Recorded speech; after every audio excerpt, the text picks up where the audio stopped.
The scene starts with Bam chasing Rachel down this dark path, and when he finally catches up, things get a bit weird.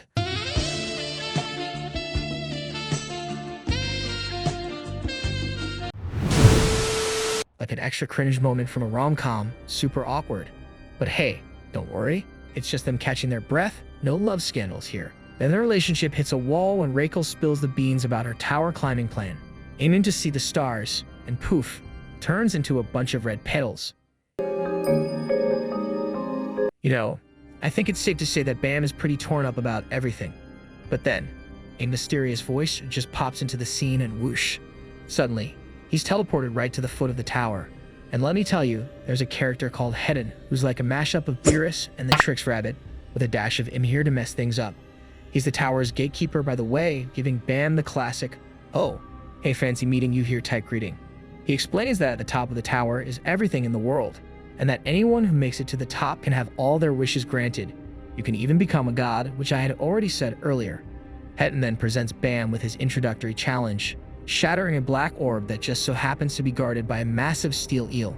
Expecting a momentary freeze frame, Hedon gets his mind blown when Bam ditches the hesitation and sprints straight into the danger zone. Except he's welcomed by a 5 to the face, US 10.5 size shoe. Cue the entrance of Yuri Jihad, who's got the vocal amplitude of a concert crowd and isn't afraid to use it to give Bam a reality check on his wild dash. Unfortunately for her, Bam can't understand a thing of what she's saying. She even tries to give Hedon an earful, but the Guardian drops a truth bomb. The rules are by royal decree, y'all. Yet, even the fiery princess isn't immune to the red tape. From where I'm sitting, it seems like there's a lot more going on behind the scenes socially and politically, which I think becomes a recurring theme throughout this opening episode. This theme kind of hints at the vastness of the world and the potential depth of the series as a whole.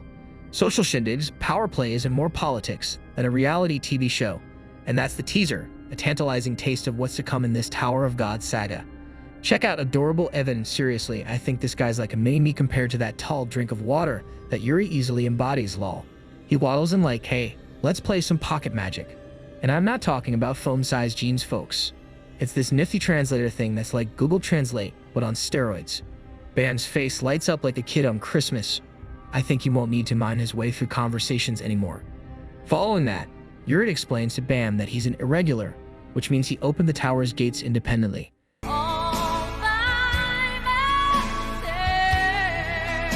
She playfully grumbles about his appearance not fitting the typical irregular mold, and she's low-key side-eyeing Bam's biceps, thinking he's got more noodle arms than an octopus.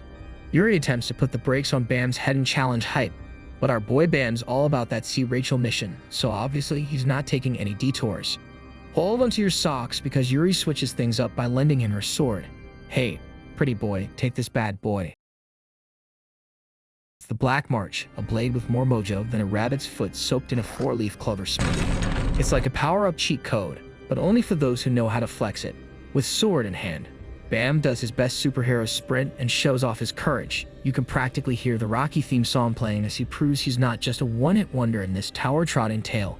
You know, Bam gets all suited up with that flashy Black March sword from Yuri, and I'm thinking, this is it? It's challenge time. But plot twist, out of nowhere, he gets swallowed up whole by the monster eel.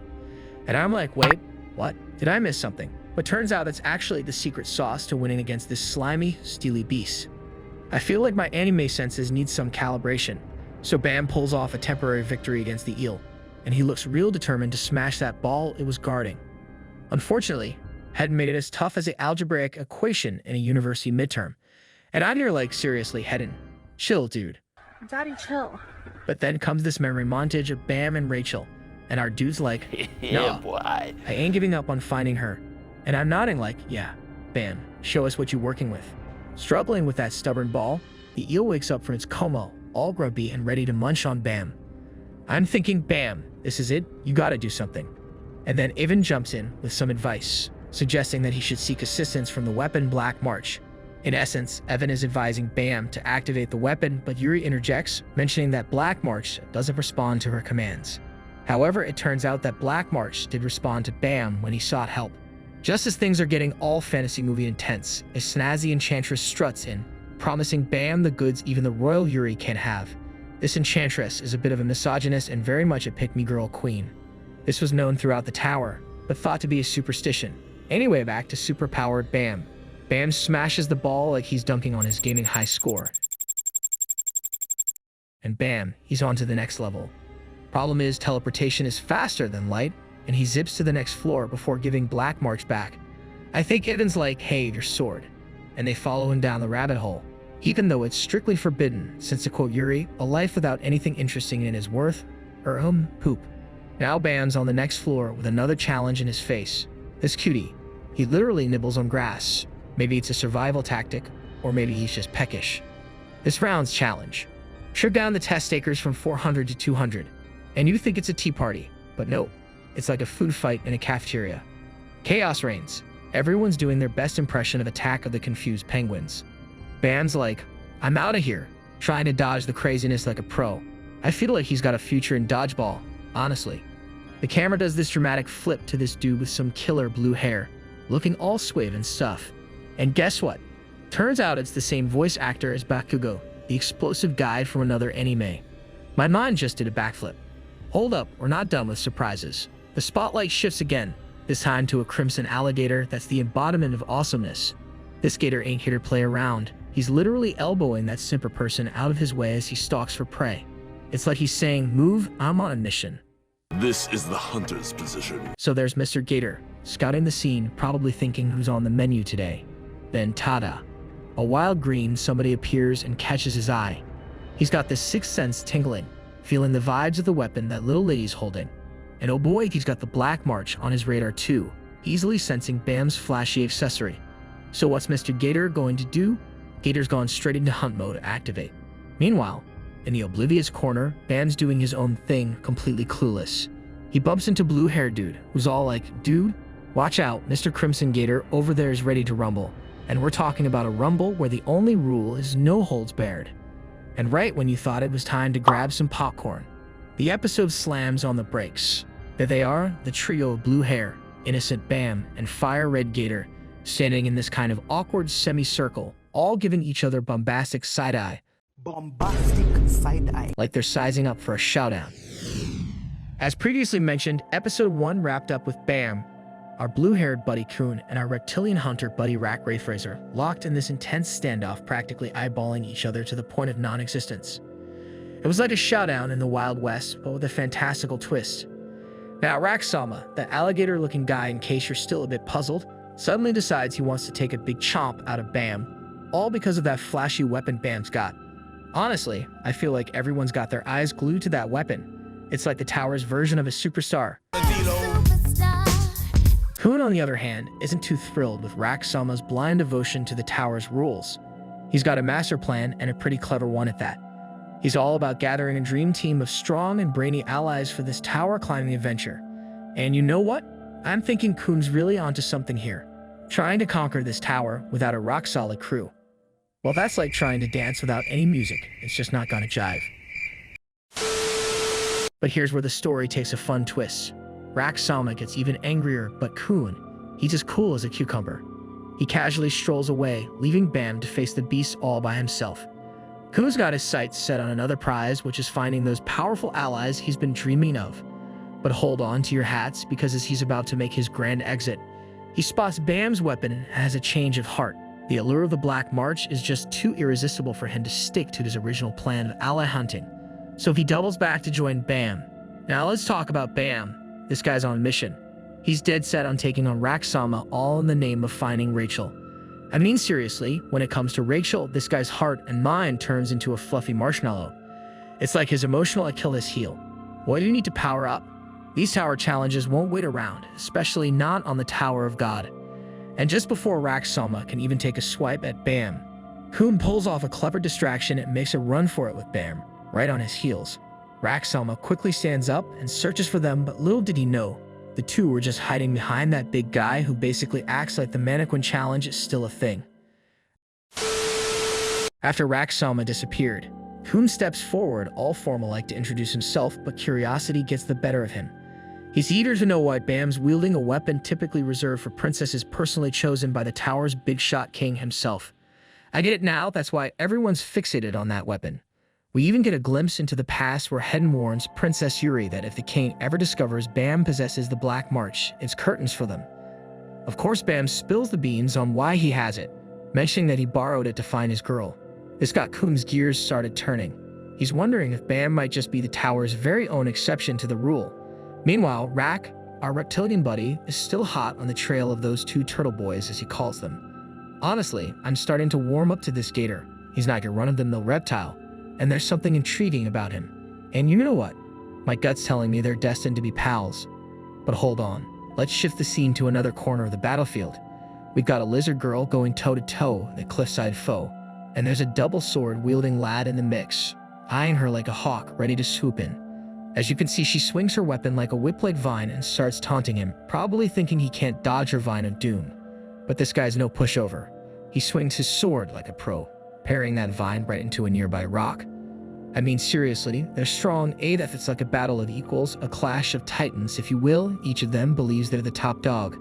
But I feel sad for that stranger in the purple tracksuit who's quietly watching the fight, concealed by the tall grass.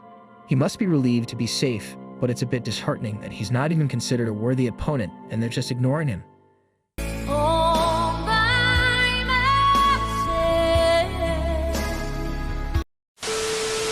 Anyway, let's look at the brighter side of things. Kun and Bam take a break, but there are still a whopping 268 opponents left on the field. That's like facing a small army. While they catch their breath, Kun delves into a deep question, asking Bam if he's ever taken someone's life. Bam can't recall doing so, but honestly, I don't think this boy could even kill a bug. It's also strange that he can't remember anything before Rachel came into his life. I wonder if Bam has a hidden past or some special power that made him forget. It's a mystery that's got me really curious. What do you think? Share your thoughts below. So Bam spills the beans about his mission to locate Rachel in the tower. Kun, ever the quick thinker, jumps to conclusions assuming Rachel's his girlfriend. But Bam, bless his heart, immediately sets the record straight, saying he simply belongs to Rachel. I mean, seriously, this guy sounds like he's still figuring out what a girlfriend even is. That's like relationship 101. What the hell, Bam? Okay. Anyhow, these two decide to buddy up, and you know what? My spidey sense tells me Kun had this grand plan from the get-go. He's like, why not join forces with the dude who's caught the eye of one of Jihad's princesses? Just a quick heads up, Jihad is the big shot king, in charge of this whole tower shindig. Out of the blue, Rak charges at the boys, but Kun swiftly intercepts the not-so-alligator's assault with his trusty briefcase. Speaking of that briefcase, it's rather intriguing, isn't it? Could it be Kun's secret weapon? Quite kawaii, if you ask me. The mysterious cube suddenly appears and informs everyone that they've been whittled down to 200 participants. Time's up, folks. Any further fighting will lead to disqualification. Rak won't get his revenge on Kun and Bam, and the battle between the lizard girl and her opponent remains unresolved. They'll all live to fight another day, yeah. Now remember that man in the purple tracksuit who seemed so helpless earlier? His name is Shibisu, by the way. Well, he approaches the two fighters, Anak, the lizard girl, and Hatsu, the sword wielder, commenting on their comparable skills. You might want to remember their names because they'll become essential to the story. However, they're still ignoring poor Shibisu, which hits a little close to home.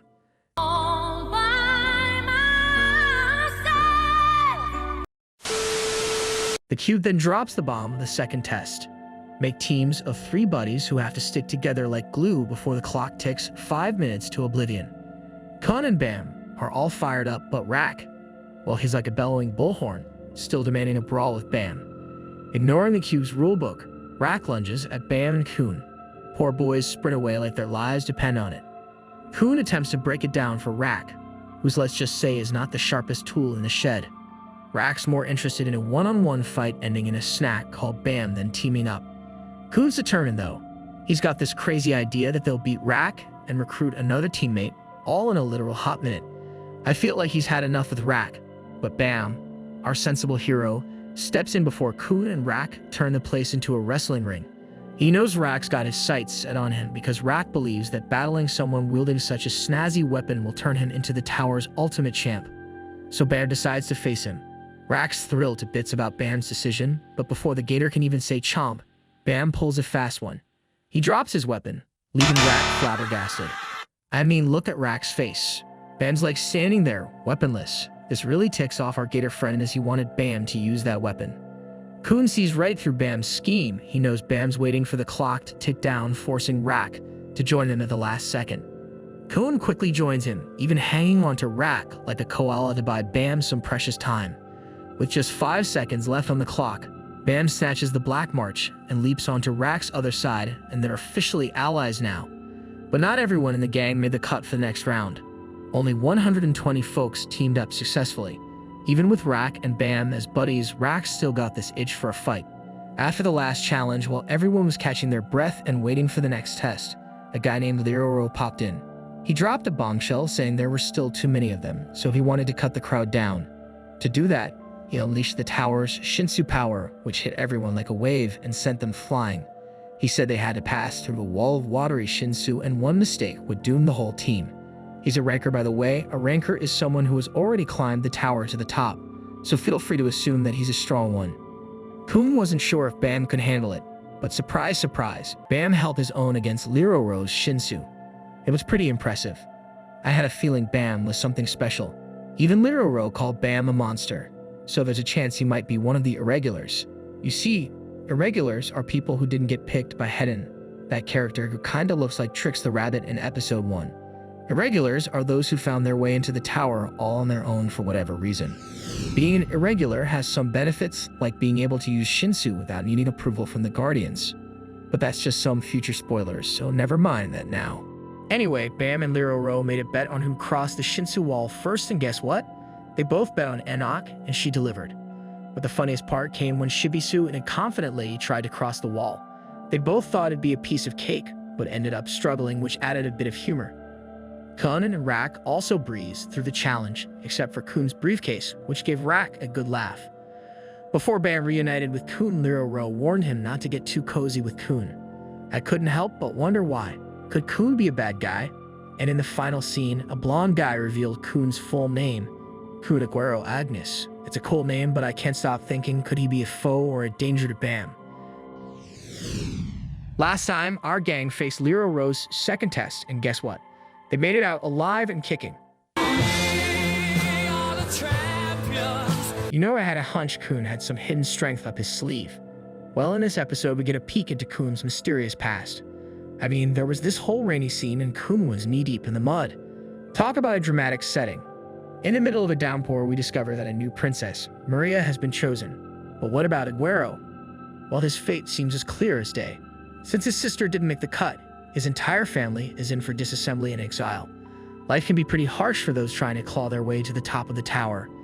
And to make things even juicier, we learn that Kun's actually the brother of the girl who didn't become a princess. He was basically used and abused. Even his own mom told him to trust no one. I don't really know what's going on, but let's hope we can get a clear explanation later. Now, just when Kun's diving deep into nostalgia, Bam notices something odd. The ceiling of this new tower level is shining brightly, or so he thinks. It turns out that the ceiling is actually the sky, and Rack finds it hysterical that Bam doesn't even recognize the sky when he sees it. Poor guy, never seen the big blue canvas above. Bam's starting to put the puzzle pieces together, thinking that Rachel never had to climb the tower to see the stars. But here's the twist. What these tower dwellers call the sky is just a fancy illusion created by Shinsu. Some folks don't even believe there's a real sky out there. With Rachel's starry goal in mind, Kun starts to wonder about her true intentions and why she's been looking after our little caveman Bam for so long. But hey, you can't expect anything less from a guy whose mom taught him to trust absolutely nobody, right? Just when they're deep into their debate, a scream rings out and Kun thinks it's a death cry. Now, all they can think about is how risky the next test might turn out to be. A quirky contestant with a face smoother than a baby's bottom offers to spill the beans on the next test for Bam's team. I swear, the guy's like a long-lost cousin of that yellowhead teacher from Assassination Classroom. Anyway, he's playing the genius card and claims he's cracked the code. Teams that pass this test do it in 5 minutes or less. When this revelation sinks in, Bam's all smiles, but Kun, ever the skeptic, smells something fishy. He thinks this slick operator is just using the team to prove his own theory. The helpful stranger gives Kun a reality check about being overly cautious and even brings up Kun's family history, hinting at some deep betrayal. But Kun isn't in the mood for family drama and whips out a blade, ready to cut the conversation short. Daddy, chill. What the hell is... Now it's our crew's time to shine. They step into the next testing area, and what's the big surprise waiting for them? A massive clock that pretty much confirms the idea of the guy with the unnaturally smooth face, who Kun playfully calls Plastic Bag. But Kun's not completely sold on the idea. Inside, they run into Yuhan, the test director. I get the feeling Kun might recognize this guy. Anyway, Yuhan spills the beans on the rules. Choose the correct door. They have only one shot and they've got 10 minutes, or they're out without a second thought. And by out, I mean they're thrown into the abyss. The gang gets frustrated, feeling like they're in the dark. Bam wonders if it's just a luck-based test, while Kun and Rak demand more hints from Yuhan. But nope, it's too late. The clock's ticking, and the director insists they've got all the info they need. Kun goes into full-on detective mode, ignoring Rak's rants and Bam's pleas to team up as he tries to crack the code and figure out the winning strategy. So there are 12 doors in just 10 minutes. Sounds like a head-scratcher, right? Kun's got questions like, why on earth do they need this clock when they've got pockets to check the time? Does that idea from Plastic Face actually make sense? Well, honestly, I'm not quite buying it. But then Kun remembers his mom's wise words. Don't trust what people say. Deep stuff. Emotional damage! But hold on, Kun's mind gets all jumbled up with some spooky rumors from the past. Now, from what I've learned, people used to accuse him of being in an incesty relationship with Maria, his half-sister of all things. They even said that Maria was just using him to get ahead in the tower race. Maria, by the way, got picked as a princess of Zahard, and she left Kun and his family high and dry after that. Bitches be tripping. Before Kun can sort through all this drama, Rak, who hates thinking and needles more than anything, gets fed up and kicks open a random door. Panic mode for Bam and Kun as the clock ticks down to 5 minutes, and voila, Rak's wild move actually works. They actually pass the test. I burst into laughter when I saw this because Kun was putting in all this brain power to choose a door, while Rak just casually kicked open a random one without a care in the world. I feel like Kun wants an explanation, but Rak just calls it a gut feeling. We might as well call it dumb luck. Yuhan claps for our group, saying they just needed to open a door within 5 minutes. Rak thinks he's a genius while Kun's feeling like a deflated balloon, wondering what the point of this test was. But instead of giving him a straight answer, the director starts poking at Kun's doubts and hesitations and emotional wounds thanks to Maria's shenanigans. So Bam, Kun, and Rak move on, and we see more teams passing the test. Even the sleepy dude and his gang make it through. Shikasu and his squad also succeed, and he goes all Sherlock Holmes on the test, Impressive deduction. explaining how it works in detail. And guess who pops up after the test? Yep, it's Mr. Plastic Bag, questioning Yuhan about why he gave hints to Bam's team. Yuhan says it was all an experiment to see if hints would help or hurt their performance in the test. The next scene shows Bam asking Kun about Maria, but Kun does not want to discuss Maria with his friends. He quickly shuts that down. However, he opens up to Bam, sharing his hope that Bam will find Rachel and they'll finally gaze at the stars together. Isn't that sweet? I feel like he wants to protect Bam from what he has experienced. As we've already seen, Kun has been hurt by betrayal, so the last thing he'd want is for Bam to endure that kind of experience. We take a leap forward and find a trio of anonymous allies with a giant and a hooded blonde girl in a field of tall grass with blood splatters all around them. I bet that blonde girl is Rachel, but if not, I might just rethink watching this. Just kidding. This another batch of regulars is being tossed right into the third test. Administrator Quant Lazy Bum wanted to speed things up by running the first and second tests at the same time, cutting down the allies to just the last 3. This is unconventional to say the least, and Yuhan isn't thrilled with Quant's unusual approach. He warns that the higher-ups might not be happy if they find out what Quant's been up to. Naughty, naughty. Quant pleads with Yuhan to keep it a secret and clean his mess up, then makes a swift exit. Meanwhile, Yuhan gives Liroro a call. Right before Liroro can answer, Yuhan calls himself a genius. I mean, what's that all about? Could he be the mastermind behind the mass Cullen test? In the next testing area, Bam's gang gets to know Shibisu and his buddies. Shibisu kindly buys a banana drink for the thirsty Rak, and he tells them that Bam's determination inspires him to reach the finish line. If an ordinary guy like Bam can do it, Shibisu figures he can too. Well, I have to agree, I see real potential in Bam. Liroro interrupts their friendly chat because it's time for the next test, the bonus test. Liroro assures them it's optional and won't affect their future tests if they skip it. But here's the twist. The winner of the bonus test automatically passes all upcoming trials. This bonus test is called the Crown Game, and let me tell you, the rules are quite simple. 5 teams face off, each aiming to steal a golden crown from the others in 5 minutes. The one who gets the crown sits on a throne and defends it, while their teammates protect them from rival teams. 4 more teams take turns trying to grab the crown from the winning team. The catch: the crown holder can't leave the chair for any reason, or all the teams in the room fail. Oh, and guess what? Rachel's team is entering the game too. You know where this leaves, right? I'm betting my last dollar that Bam and Rachel will meet in this game. Can't wait to see what happens next. I'm so excited, and I just can't hide it. Teams weigh their options. Most opt to wait for later rounds, but Anak and Hatsu are ready to dive in. They're the first ones in the ring, with just one other group brave enough to go first. Anak takes down Khan's group single-handedly with her Vine Whip, and her unique weapon grabs everyone's attention. While all eyes are on the Lizard Girl and her powerful whip, Bam notices the Black March, which seems to react to Anak's weapon. I've got a feeling there's a connection between Anak's sword and the Black March. Who knows?